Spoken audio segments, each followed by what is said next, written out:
We start with breaking news this morning. One person in custody, another being treated at the hospital after a chase in Cass County. The sheriff's office says a vehicle sped past a deputy east of Horace around 3 this morning. The deputy tried to stop that vehicle, but the driver turned off their lights and kept going. The deputy then lost the vehicle near I-29, but later came across a car that had rolled near University Drive just south of Fargo a short time later. Officers approached that vehicle with guns drawn. Now the driver was arrested on a fleeing charge. A passenger had to be taken to the hospital with minor injuries. New this morning, a North Dakota family is asking for help finding their missing loved one.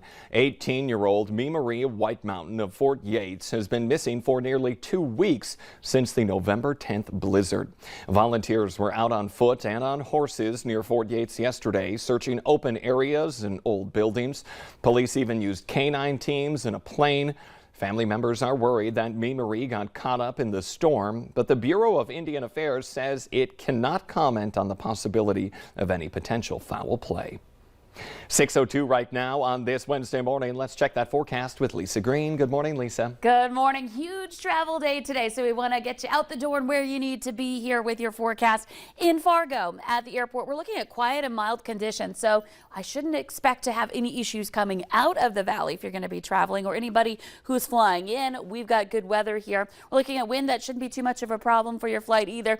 Takeoff going to be into the teens for the maximum wind speeds, so not too much turbulence here at least, and in addition to what you might experience in the rest of your flight. And temperatures this afternoon going to be warming up. Right now we're at 24 degrees out at the airport. So some of our connecting airports here looking good. We're not seeing any delays right now. We often have those kind of green planes, which indicate some good low risk for delay going on in the morning hours. It tends to worsen as the day goes on. But looking around the country, you can see we've got temperatures that are going to be pretty warm down in Orlando and in the Dallas and Phoenix areas. These are areas where we're looking at more cloud cover. We have had some rain around the Orlando area, but no delays going on there. Here's a look at the valley. You can see that in the Fargo-Moorhead area on our view of I-94. Travel's looking pretty good. Folks waking up and hitting the streets here this morning. We'll expect to have temperatures that are not too bad. We are below freezing, so just keep in mind that there might be some icy spots. Maybe your windshield frosted over a little bit here this morning. You'll need to get that defroster going. Fargo at 24 degrees, 21 rather in Grand Forks, and in Jamestown 20 degrees. A couple of places into the teens. Detroit Lakes is one of them at 19 degrees currently. Our radar and satellite map is quiet. We just have a few clouds drifting through, especially up in the northern valley here to start off our day today. Now, if you're traveling beyond the valley during the daytime hours, this is the area of most concern in the region, and that is over into Montana. And this is actually a system that's been moving from west to east, bringing some snow to the higher elevations, some rain there in the higher plains, and then that is moving toward us for late tonight and into the very early morning hours for tomorrow. So that's the next system to watch.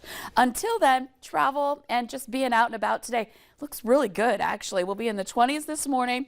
Travel delays, again, unlikely. As we head into the midday hour, lots of sun, temperatures getting into the low 30s, even some mid 30s for your highs by this afternoon. That means some slushy conditions on the roads today. But beyond that, a really beautiful day and a good travel day. So we'll talk more about that next chance for some rain and snow coming our way late tonight in just a couple of minutes. Okay, we'll get back to that in just a bit, like you said. But first, we want to talk about those travel conditions Lisa was mentioning as well. She said it's looking pretty good out there. Sure enough, that's what our DOT maps are showing this morning. Here is Minnesota. Much of the state, nearly all of the state is in green seasonal conditions. Just south of International Falls, we're dealing with a little scattered snow on the road. Otherwise, it looks pretty good no matter where you're going. East Grand Forks, War Road, Baudette, Thief River, Fergus Falls, Detroit Lakes, Park Rapids, all good. The only issues that you got to worry about if you're heading down to the Twin Cities along Highway 10 by the Anoka region, there is some traffic work that's being done right now. So make sure that you are watching out for that. Also, this morning, we need to watch out for in North Dakota. What we have here going on this morning is some areas around Carrington.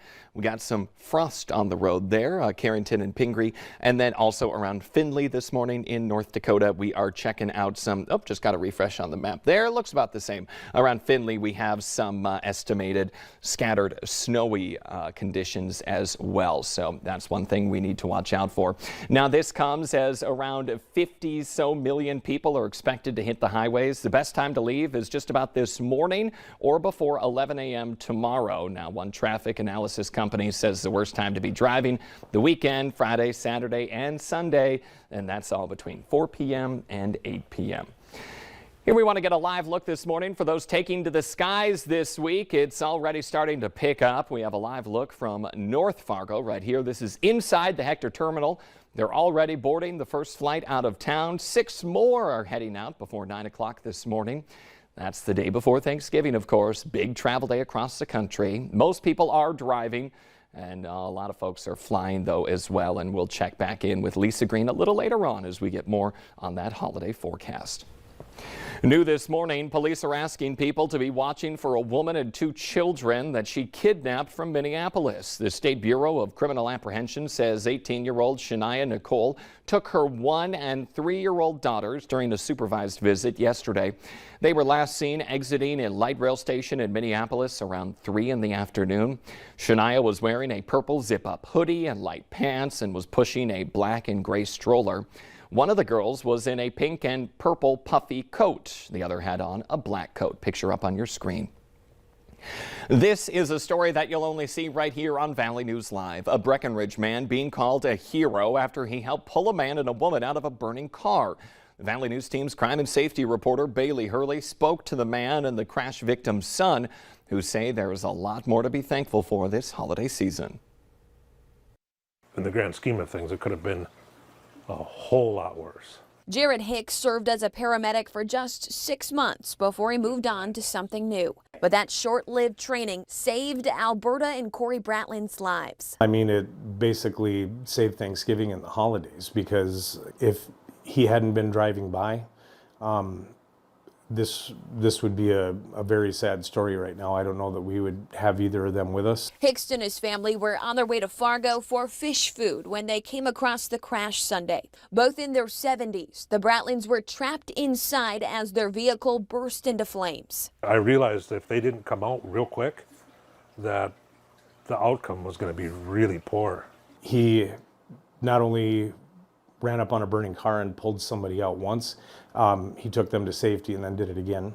At the time we pulled him out, I couldn't hardly see him.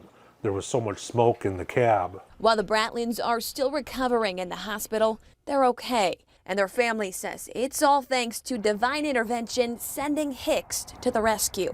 A true public servant, absolutely. And this guy should get some kind of a medal for what he did, or honored. And while many are calling him a hero, Hicks says he doesn't agree, saying helping people is just who he is. Whenever someone's on the side of the road, I always pull over and see if they need help.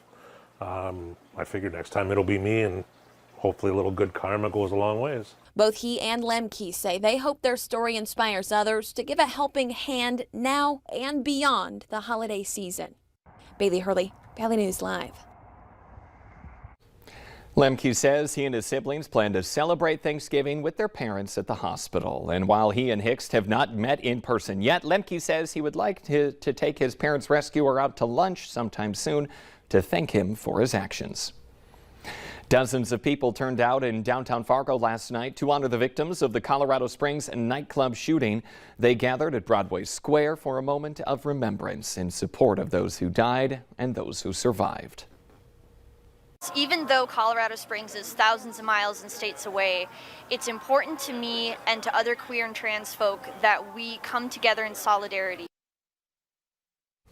North Dakota State Senator Ryan Braunberger was also there to pay his respects. He says he will use his leadership to ensure equity for the LGBTQ community. Straight ahead here on the Valley today, it's an important travel day. You see those folks as they are heading east and west on I-94 right through the heart of the metro here on our Skycam right now. It should turn out to be a pretty decent day for other folks as they hit the road. Lisa Green has your forecast in just 2 minutes.